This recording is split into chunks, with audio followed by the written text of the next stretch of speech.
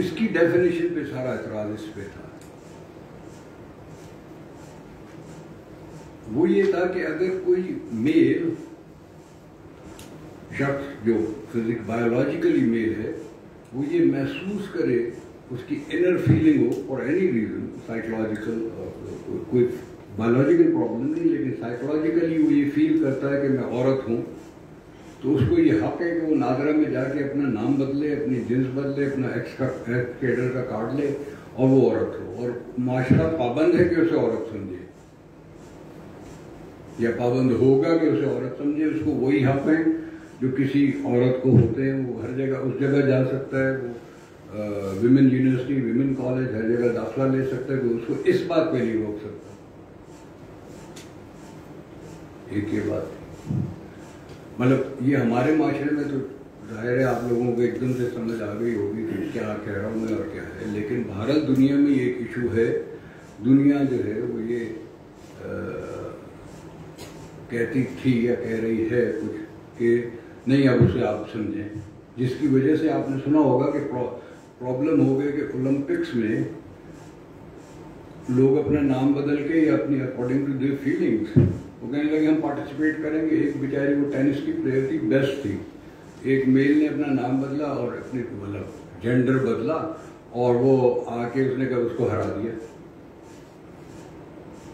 یعنی کہ اسی طرح سیم گوز ٹرانسجینڈر وومن اسی لا میں. اب یہ آبویس بات ہے, لیکن کیونکہ بڑے پکچر میں اس کے اوپر جو بھی آپ سمجھ سکتے ہیں کہ کیا ہو رہا ہے, پریشرائز بھی ہوا تھا پاکستان, باتیں بھی آ رہی تھی, آرگیومنٹ بھی ہوئے ہمارے سامنے, مطلب یہ ایسی کوئی بات نہیں تھی کہ جی یہ ہو جائے گا وہ ہو جائے گا وغیرہ.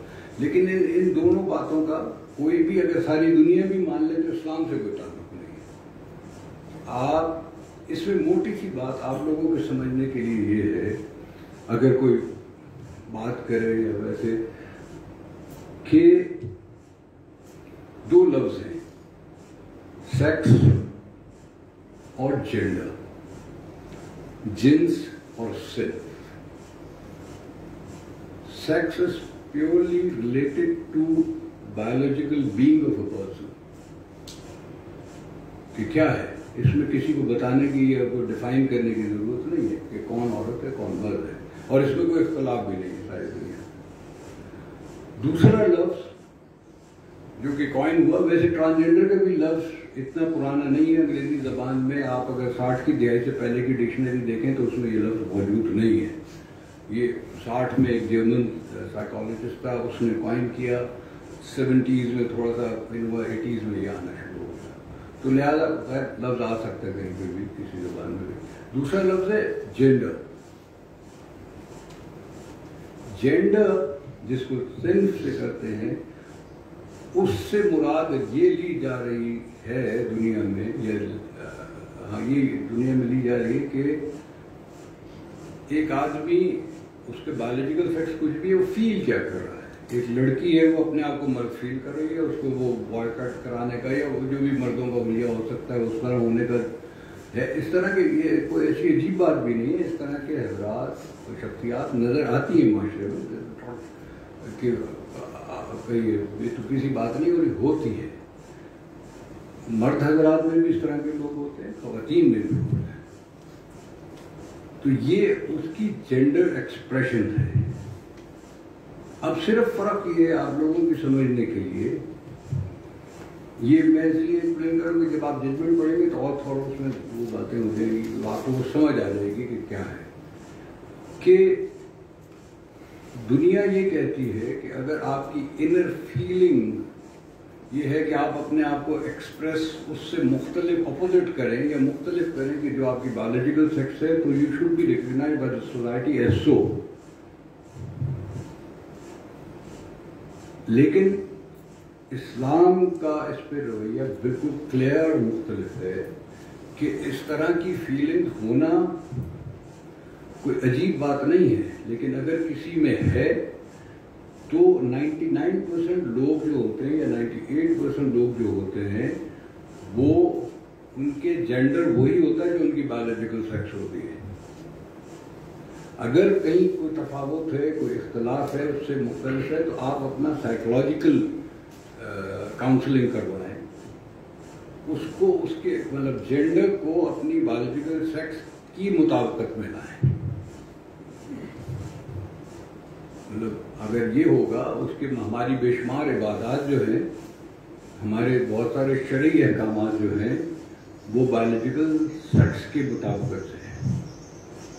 نماز کب پڑھنی ہے، عورت نے نہیں پڑھنی، روزہ رکھنا ہے نہیں رکھنا، احرام کیسے بنانا ہے، مگر ایک لمبی فہرست ہے. وراثت کیسے ہونی ہے، کہ اگر اس طرح ہو جائے تو ہر لڑکی جو ہے وہ کہے کہ مجھے حصہ جو ہے وہ میرے بھائی کے برابر ہونا چاہیے، یا اور بے شمار مثالیں دی جا سکتی ہیں، وہ اس میں موجود ہے. تو یہ دوسری ایک ججمنٹ ہے. اس حوالے سے جو ہماری کانسٹیٹیوشن کا جو اسلامک ایسپیکٹ ہے، جو کہ ڈومینیٹنگ ہے، باقی سارے اس پہ، یعنی کہ ویسے کسی بھی ڈیموکریسی میں پارلیمنٹ کو یہ اختیار ہوتا ہے کہ وہ کوئی بھی لا بنا سکے. Supreme is parliament in every democracy. لیکن اس کے اوپر ہمارا ایک بار ہے، وہ جو ایک عام لفظ لگ رہا تھا شروع میں آپ کو کہ ساورینٹی بلانگس ٹو اللہ، یہ چھوٹا سا لفظ نہیں ہے، جملہ.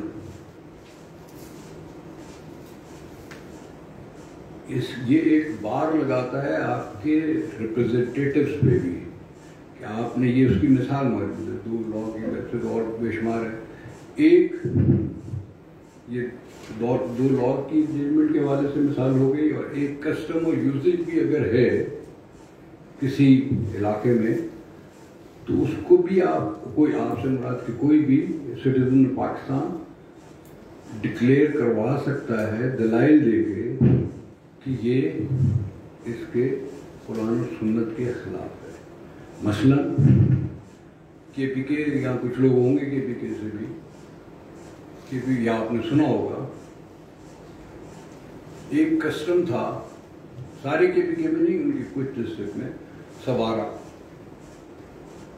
یا بنی، سندھ میں بھی وہی کسٹم تھا، اس کو بنی کے نام سے، کہ اگر 2 قبائل میں یا گروہ میں یا کسی بھی لوگ افراد کے 2 گروہ میں اگر لڑائی ہو جاتی ہے اور پھر صلح ہوتی ہے، تو جس شخص یا جس گروہ پہ ذاتی ہوئی ہوتی ہے، وہ صلح کے بدلے صلح میں اپنی بیٹی یا بہن یا کوئی بھی عورت دوسرے گروہ کو دے دیتا ہے نکاح میں. اور وہ آپ سوچ سکتے ہیں کہ اس بیچاری عورت پہ کیا گزرتی، بعد میں اس کو کس طرح ٹریٹ کرتے ہوں گے، جو کہ مثالیں موجود ہیں ہمارے پاس بے شمار. وہ کہیں چیلنج ہوا، اس میں بھی ججمنٹ ابھی انہوں نے دی پچھلے سال کی، وہ بھی اگر ہو سکے تو دیکھ لیں. یہ 2 تو ہے، آپ کا کام بڑھانا نہیں چاہ رہا زیادہ، یہ 2 ہی دیکھ لیجیے. وہ کہ سوارا ایک کسٹم، جو کہ کسٹم کی ایک حیثیت ہوتی ہے لا کی، یعنی کہ عام کامن لا سسٹم میں ساری دنیا میں لا اپنی پاور ڈرائیو کرتا ہے کسی بھی سوسائٹی میں through usage and practice which is known as common law. Civil law میں تو پھر کوڈیفائی ہو گیا، کچھ اور ہو گیا. کامن لا میں، اور ہم we are common law country زیادہ تر. تو وہ مطلب اس علاقے میں جہاں پہ یہ تھا، بنی اور یہ سوارا، یہ دونوں لا، یہ کسٹمز جو تھے، یوزیج جو تھے، یہ ڈکلیئر ہوئے تھے. یہ وہ ہے. اسی طرح ایک اس دوران بھی میرا پچھلا 3 سال کا ٹینیور گزرا، ایک ہی وہ اختیار، یہ بھی ایک انٹرسٹنگ نہیں، آپ کے لیے ایک شاید نئی بات ہو، کہ سو موٹو کا اختیار ان کلیئر ورڈز اگر کسی عدالت کو ہے تو وہ فیڈوشری کورٹ ہے. مطلب سپریم کورٹ کو تو ہے ہی، ان کلیئر ورڈز میں کہہ رہا ہوں، کانسٹیٹیوشن میں جو لکھا ہے کہ ایٹ اٹس اون وہ ایزیوم کر سکتی ہے کسی بھی جورسڈکشن کو کہ اگر وہ سمجھتی ہے کورٹ کہ یہ فلاں کام ہو رہا ہے. اس کو ہی بروئے کار لاتے ہوئے ایک خبر آئی کہ بلوچستان کے ایک ریموٹ سے علاقے میں ایک بارات آئی. جب واپس جانے لگی تو اس بارات کے ساتھ ایک 5 سال کی بچی تھی. تو لڑکی کے باپ نے کہا کہ یہ بچی یہیں چھوڑ جاؤ, اس سے نکاح مت بنا, یا اس کی تصویر چھپی تو وہ 5 سال کی بچی بیچاری ٹیکا لگا کے بیٹھی ہوئی, اس پہ پھر ہم نے سو موٹو لیا اور وہ اس کے نتیجے وہ ڈکلیئر ہوا کہ اس طرح کی ذاتی کی کوئی اسلام میں گنجائش نہیں. کسٹم ہے تو یا یوزج ہے تو اٹ از ان اسلامک. اس کے خلاف قانون سازی ہونی چاہیے اس کو, اور اس پہ وہاں کی گورنمنٹ نے ڈرافٹ بنا کے وہ کیبنٹ نے سمجھے وچ از ان پروسیس. یہ وہ پازیٹیو باتیں ہیں کہ جو سلو اینڈ اسٹڈی ایک پیس سے ہماری سوسائٹی میں چل رہی ہیں اور چلنی چاہیے. یہ نعرے بازی, توڑ پھوڑ, یہ حل نہیں ہے. حل یہ ہے جو آپ کے ہاتھوں میں ہے. اس سے اندازہ لگائیں جو میں نے پہلے عرض کیا تھا کہ لائر معاشرے کا وہ شخص ہوتا ہے کہ جو اکیلا, جس کو کسی جتھے کی, کسی پولیٹیکل پارٹی کی, کسی اور چیز کی ضرورت نہیں ہے, اکیلا وہ کسی کام کے غلط ہونے کو چیلنج کر کے صحیح کرا سکتا ہے اور کسی صحیح کام کے ہونے پہ اسٹریس کر سکتا ہے اسٹیٹ کو through rate jurisdiction and other jurisdiction, جو اسلام کے حوالے سے اس کی ایکسکلوسو جورسڈکشن تھرو شریعہ کورٹ کی ہے. یعنی کہ اس کی اویئرنیس, اس کو بروئے کار لانا اور سوسائٹی کو میں اس کی اویئرنیس پھیلانا, یہ آپ لوگوں کا کام ہوگا انشاءاللہ.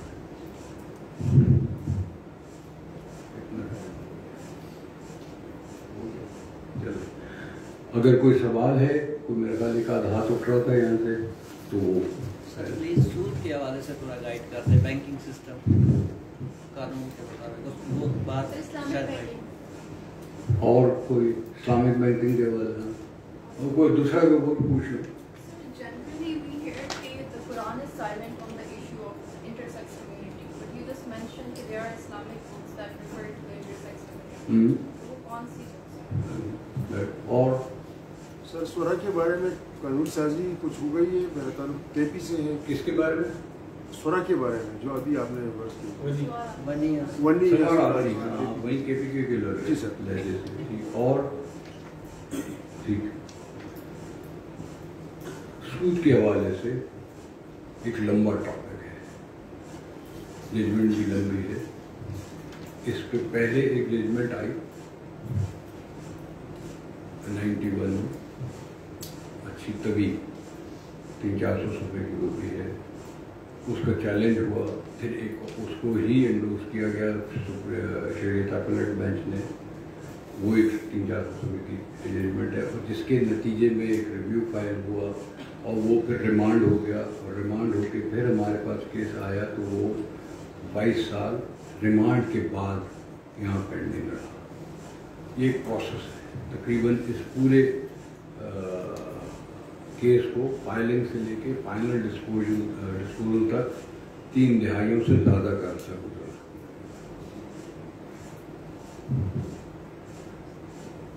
موٹی سی بات آپ سمجھ لیں, کیونکہ بات آئے گی اور کافی اس کے اینگل پہ 3-4 باتیں اس کے بارے میں آپ سمجھ لیں, کیونکہ پڑھائی سے کترائیں نہیں کبھی بھی. یہ تو آپ کے ساتھ اب نتھی ہو گیا, اس میں اللہ نے رزق رکھ دیا پڑھائی میں, وکیل کا کتابوں میں رزق ہے.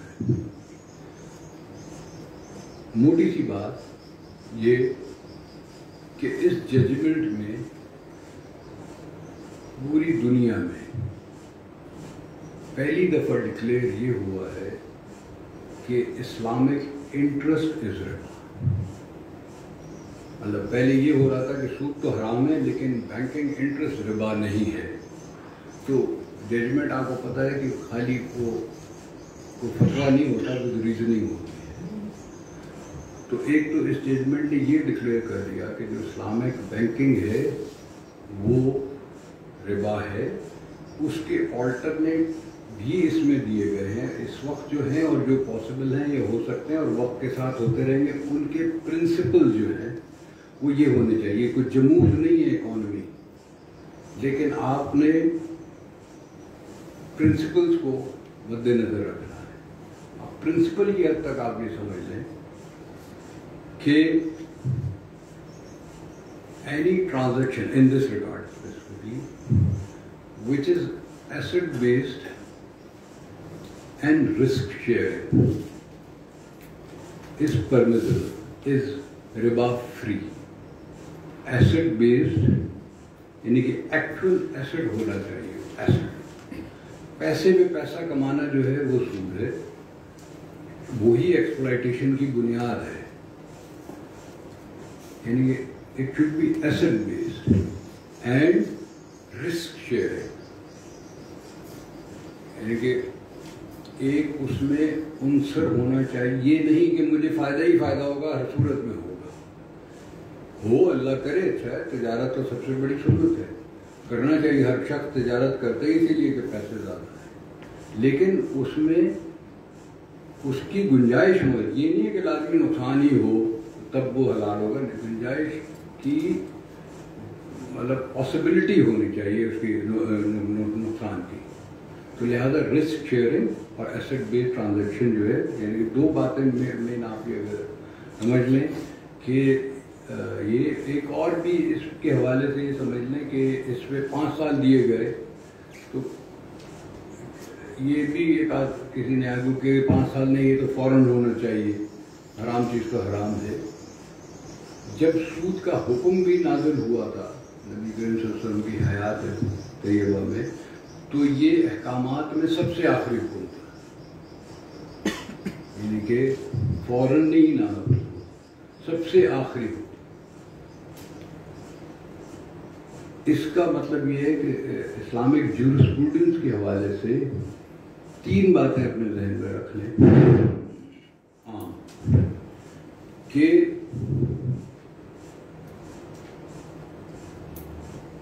جب انٹرپریٹیشن کی بات آئے گی, آسانی, اللہ آسانی چاہتا, مشکل نہیں چاہتا.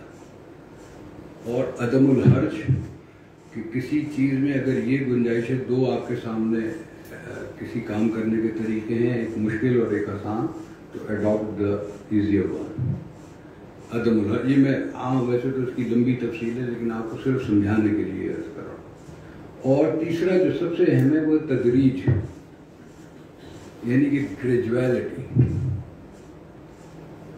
کوئی حکم فوراً نہیں نافذ ہوا, شراب کی حرمت فوراً نہیں آئی, معاشرے کو تیار کیا گیا, پھر ہوا.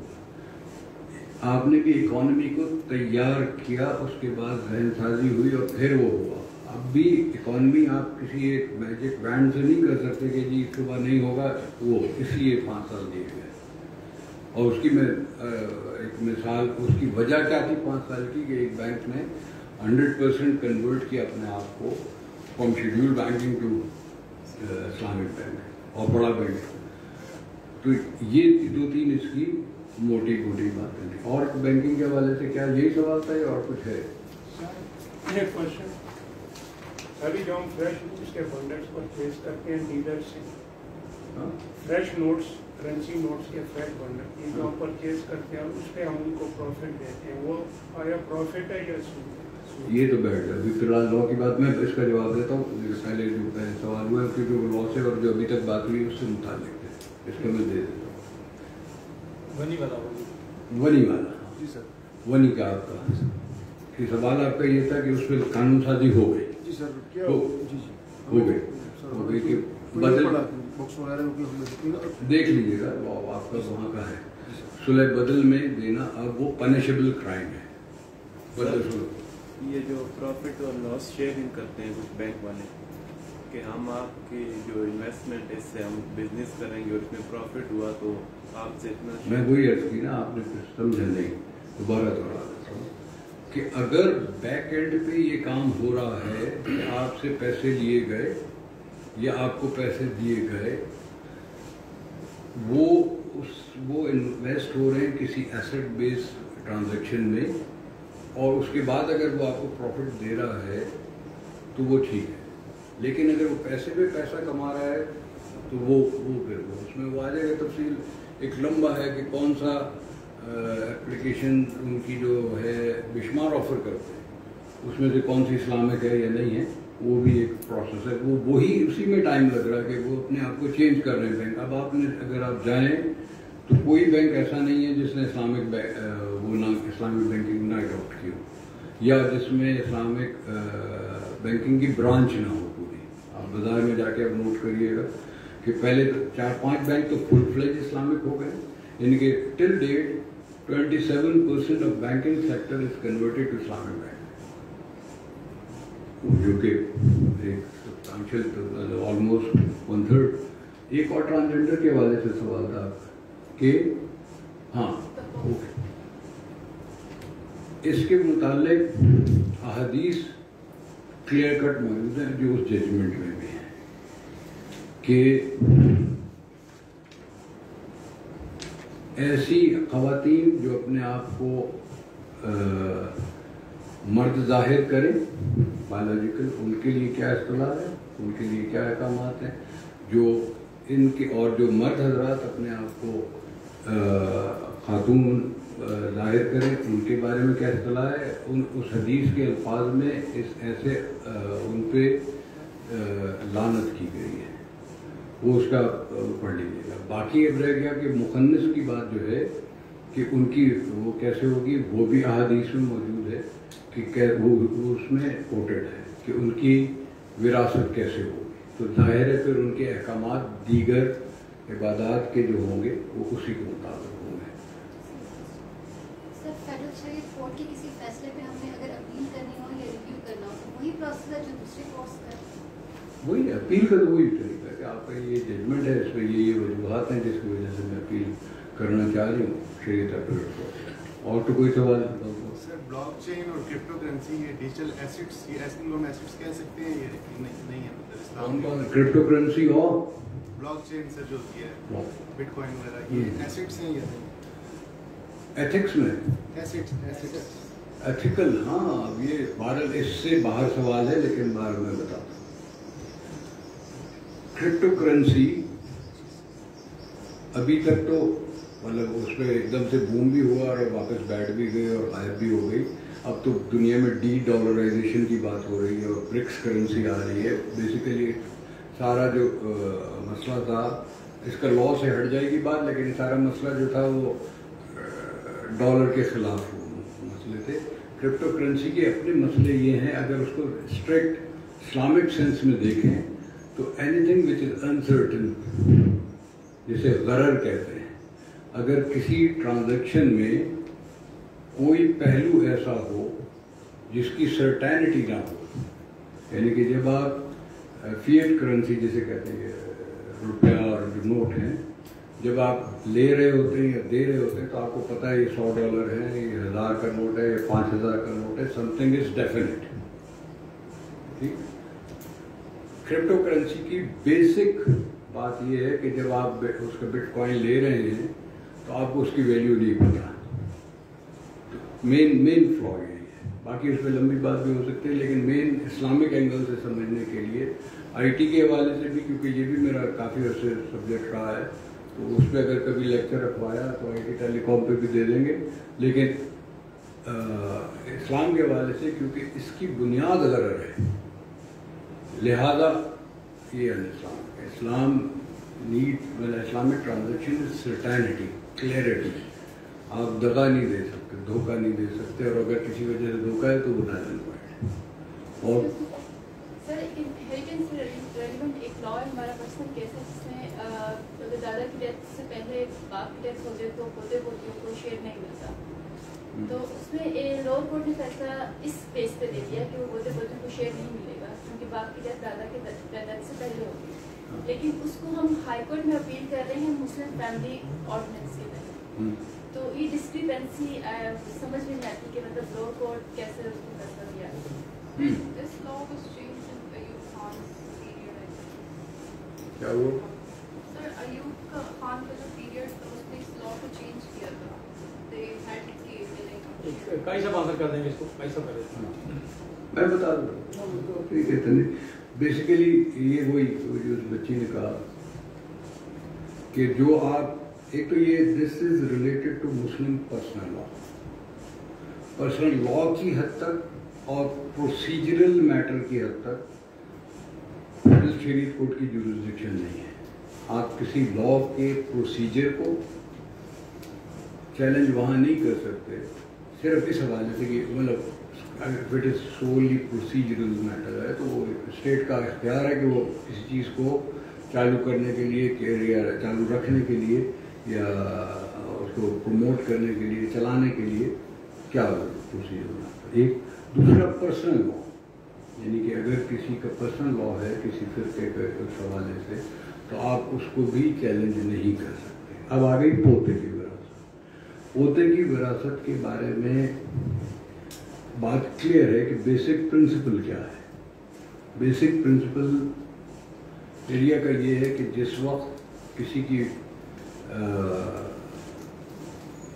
پوتیدگی ہوتی ہے تو موروث کا مطلب اس سے پہلے اس کی پوتیدگی نہیں ہونی چاہیے. یعنی کہ وہ اس کا بیٹا کسی شخص کا زندہ ہوگا تو بیٹے کو وراثت ملے گی اور اس کے بعد ملے گی پوتے تک جائے گی اپنے باپ کے حوالے سے. لیکن اس میں ایک ترتیب بھی ہے وراثت میں کہ پہلی لائن جو ملے گی وہ بیٹوں کو ملے گی پھر باقیوں کو ملے گی. اب پوتا چلا گیا تیسری سطح پہ, اس لیے اس کا نہیں ہے. اس پہ فیڈرل شریعت کورٹ کا کلیئر ڈیٹیلڈ بہت اچھا 80s کا فیصلہ موجود ہے, بلکہ 90s کا وہ موجود ہے, جس کے خلاف ایک اپیل جو ہے وہ ابھی فیڈرل شریعت اپیلٹ بینچ میں پینڈنگ پڑی ہے. آپ وہ بھی دیکھ لیجیے گا. فی الحال لا آف دا لینڈ وہ ہے. اس میں ان کو کنسرٹ بتا دیں کہ اپیل جب فائل کرتے ہیں تو اسٹے. ہاں, اپیل کے حوالے سے ایک یہ ہے کہ باقی جگہ یعنی کہ جب آپ اپیل کسی بھی لوور کورٹ کے خلاف کرتے ہیں تو ماتحت عدالت کا فیصلہ جو ہوتا ہے وہ از خود وہ سسپینڈ نہیں ہوتا. وہ وکیل صاحب کو کچھ بحث کرنی پڑتی ہے اور پھر کورٹ مناسب سمجھتی ہے تو اس کے بعد وہ اس کے فیصلے کو سسپینڈ کرتی ہے حتمی فائنل فیصلہ کرنے سے پہلے. لیکن شریعت کورٹ کے فیصلے کا یہ ہے کہ اس پہ عمل درآمد فوراً ہو جاتا ہے, اسی طرح رک بھی جاتا ہے کہ جیسے ہی اگر کسی بھی فریق نے اپیل دائر کر دی تو اس پہ عمل درآمد رک جاتا ہے تا وقت کہ شریعت اپیلٹ بینچ اس پہ فائنل فیصلہ نہ کر دے. تو یہ جو پوتے کی وراثت کا مسئلہ ہے فی الحال وہاں پینڈنگ پڑا ہے. لیکن پھر بھی آپ نے اگر اس ایشو کو ان ڈیٹیل سمجھنا ہو تو وہ فیصلہ ایک دفعہ اور فی الحال لا وہی ہے جو ایوب خان نے کیا. ابھی عمل اسی پہ ہو رہا ہے اور ہونا چاہیے, ہوتا رہے گا. اور کوئی سوال نہیں؟ چلے, تھینک یو ویری مچ. آپ کو کیا آپ کے لیے بہت ساری دعائیں, اور آپ لکی ہیں کہ یہ اس طرح کی لیڈرشپ آپ کو بار کونسل میں ملی ہے کہ جنہوں نے یہ ایک بہت ہی مثبت یہ ٹریڈیشن شروع کی ہے. ٹریڈیشن نہیں بلکہ یہ تو کمپلسری ہے جو کہ ہونا چاہیے. اس کو وہی میں دوبارہ دہراؤں گا کہ اس وقت آپ لوگ شاید بور ہو رہے ہو لیکن in the long run it will benefit. Thank you very much. بہت شکریہ یہ منور صاحب, قاضی الدین بابر صاحب. تو 3 دن سے مجھے کچھ فیڈ بیک آپ کے حوالے سے کہ لیٹ کمرس, میں نے آپ کو پہلے بہت شدت سے کہا تھا کہ ہم آپ سے کوشچنس کریں گے. آج شاہ صاحب نے جہاں کہا یا قائشہ نے جو کہا میں اسی کمرے میں آپ سے پوچھوں گا سارے سوال. تو ہمیں مجبور نہ کریں. دیکھیں نا, اگر 2 منٹ ویسے تو آپ کو پہلے ہونا چاہیے, جو مقرر ہے جو لیکچرر ہے وہ تو لیٹ ہو سکتا ہے لیکن آپ کو لیٹ نہیں ہونا. تو یہ جو مجھے جو فیڈ بیک ملی آپ کے حوالے سے, کچھ دوست لیٹ آتے ہیں آدھا گھنٹہ, پونا گھنٹہ, 1 گھنٹہ, تو پھر ہم اس کو مارک نہیں کریں گے. آپ کی 10 منٹ سے جو بھی کوئی لیٹ ہوگا ہم اس کا وہ لیکچر ایبسینٹ مارک کریں گے.